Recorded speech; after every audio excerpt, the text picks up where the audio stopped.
Very little of what we do here in the Capitol building is a be-all, end-all solution for any one particular problem. We can't solve all of the problems with any one particular system. Even, the Democrats have been talking today all about how they like the current system that President Biden was doing to basically just hand out printed money, borrowed money, created money from the feds, and that's the system they like.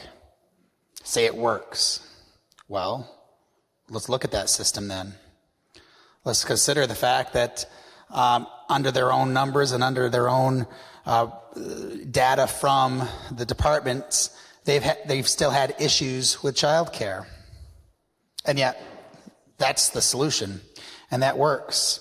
Let's consider the fact, and this is a lesson for all of us here, I think, that when you rely on the federal government to fund something, the federal government doesn't always continue to fund something.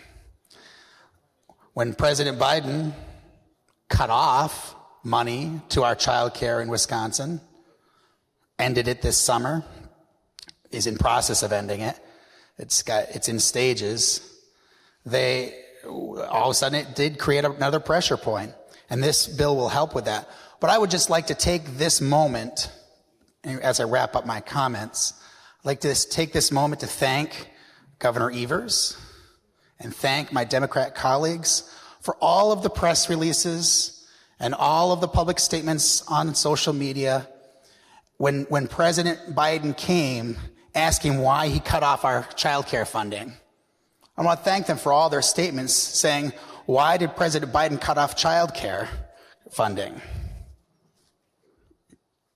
I'm getting weird looks.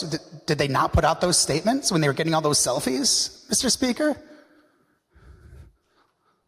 That seems a little bit disingenuous. I'm sure when as they're celebrating this program, they would be really upset that President Biden cut off that funding.